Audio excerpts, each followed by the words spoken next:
Have you ever tried to do something but just couldn't? Tried dieting but couldn't stop eating? Tried studying but couldn't focus? Tried quitting a bad habit but just couldn't resist? We want to tell you, you are not alone. Long ago, in a grand kingdom filled with gold and glory, there lived a king named Baron. Though he had power beyond measure, King Baron struggled with one thing. He could not control his weight. He tried everything: herbal drinks, fasting, magic monks. Nothing worked. He remained large and heavy, growing more frustrated with each failed attempt. He would stomp around his magnificent halls, shake his heavy belly and yell, "Is there nobody who can help me? Who can make me lose weight?" The entire kingdom suffered under the noise. Servants dropped plates and fled. Guards fell to their knees and hid. Even the queen cowered in her chambers, for she feared the king's booming voice more than any foe. It shook the very foundation of the castle. So much power, yet he could not control himself. So much strength, yet he could not control his size. Finally, in defeat, King Baron collapsed onto his royal throne and let out a giant sigh. "Oh, how useless I am," he whispered. At that moment, an idea struck him like lightning. "I will declare a challenge," he shouted. "Whoever helps me lose weight shall receive half of my kingdom." The king immediately sent messengers across the land with a royal proclamation. "Whoever helps me lose weight shall receive half of my kingdom." Soon, hundreds of letters poured into the kingdom. Healers, trainers, and mystics arrived in waves. But the king tested them all. Some gave him strange concoctions. Others taught him crazy exercises. Still, others demanded huge sums of money, but nothing worked. The king remained the same. Huge, breathless, and defeated. One day, while the king sat slumped in his throne, a quiet, unassuming man named Martin came to the palace. He knocked on the doors of the throne room, pushed them open, and walked inside. King Boran looked up, surprised to see another guest come to try and fail like the rest. But there was something about this man that made the king take notice. He was dressed in plain robes, yet his eyes seemed to shine with an inner light. His steps were slow, yet he exuded a sense of calm energy. As he approached the throne, Martin slowly bent down and said in a gentle voice, "Your Majesty, don't worry. In exactly 3 months, you will die." The court gasped. King Baran's heart skipped a beat. From that day on, fear gripped him like never before. He couldn't eat, he couldn't sleep. Every moment he thought about the day he would die. But instead of giving in to despair, something strange happened. The king began walking more, breathing deeply, skipping royal banquets, praying at dawn, training at night, even reading books, which he had never done before. All those things the healers and trainers had recommended did not work when the king was trying to lose weight. But when it came to dying, they all suddenly made sense.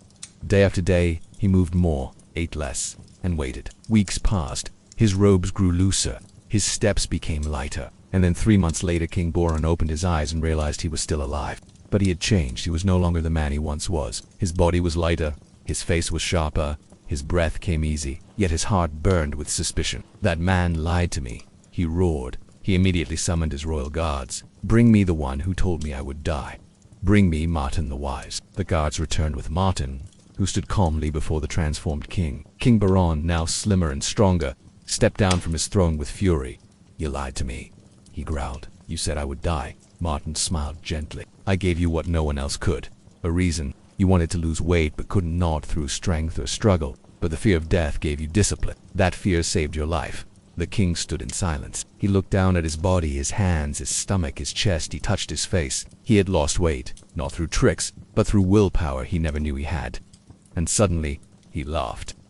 Not with anger, but joy. At that night, King Baran hosted the grandest celebration in his kingdom's history. Lanterns lit the sky. Tables overflowed with music and cheer. Every citizen was invited. At the height of the festival, King Boran raised a golden goblet and declared, "Martin the Wise saved my life. From this day forward, half of my wealth belongs to him." The crowd cheered and sang, happy for their king and proud of their wise man. And so, the man who gave the king fear gave him freedom. And the king who could not lose weight found his strength hidden in his own mind all along. We want to ask you, have you ever experienced this? When you face a challenge, your initial reaction is to feel overwhelmed and powerless. You might feel like you've tried everything and nothing works. You might feel like you'll never achieve your goal or overcome your obstacle. But then something unexpected happens. A wise person gives you a different perspective and suddenly you see a new path forward. Suddenly you realize that you're stronger than you thought you were, smarter than you believed, braver than you imagined. And most importantly, you realize that you're not alone. Sometimes we need to be pushed to our limits to discover the strength within us. Sometimes we need to feel the pain of failure to realize our potential for success. Sometimes we need to experience the fear of death to appreciate the value of life. And when we do, we can transform our weaknesses into strengths, our obstacles into opportunities, our fears into motivations. We become unstoppable. Have you ever faced a challenge that seemed impossible to overcome? How did you deal with it? What did you learn about yourself in the process? We invite you to share your story with us because we believe that your experience can inspire others who are going through the same challenges. And here is a bonus story that illustrates the same lesson. Once upon a time in a small village in India, there lived a young man named Arun, who wanted to be a great musician. He played the sitar every day for hours, but he could not improve. No matter how hard he practiced, his music sounded the same, boring and repetitive. Discouraged, he went to visit his guru, a famous musician who lived in a cave on top of a mountain. "Oh, Guruji," Arun cried, "I've been practicing for years, but I'm not getting any better. I want to be a great musician like you, but I feel like I'm not making any progress. Please help me." The guru listened patiently and then said, "Arun, you need to face your biggest fear to unlock your musical potential." "Do you know what that is?" "What do you mean? What is your biggest fear?" I don't know," Arun said. "What is mine?" "You fear the silence. You fear the moment when the music stops and you have to face yourself. You fear the emptiness inside you. You fear the stillness outside you. But you cannot become a great musician if you cannot embrace the silence. You cannot become a great anything if you cannot face your fears. So go back to your village and play your sitar every day. Not in front of anyone, but in front of yourself. Play for yourself. Play for the silence. Play for the emptiness. Play for the stillness." Arun did as his guru told him, and every day he played his sitar in the morning, afternoon, and evening. Not in front of anyone, but in front of himself. He played for hours, sometimes days, sometimes weeks. He played for the silence, and slowly something magical happened.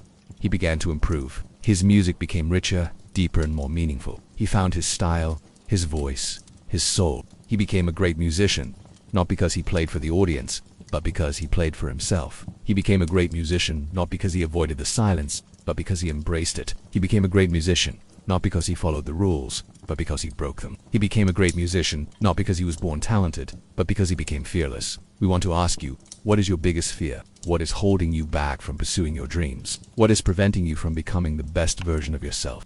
We believe that your fears are not your enemies, but your teachers. They're not your limitations, but your motivators. They're not your weaknesses, but your strengths. Your fears can become your superpowers if you dare to face them, if you dare to embrace them, if you dare to transform them. Thank you for watching this video. If you liked it, please hit the like button and subscribe to our channel. We publish stories that inspire you to be the best version of yourself. We wish you all the best in your journey towards greatness. May you find your inner strength, may you discover your hidden potential, and may you conquer your biggest fears.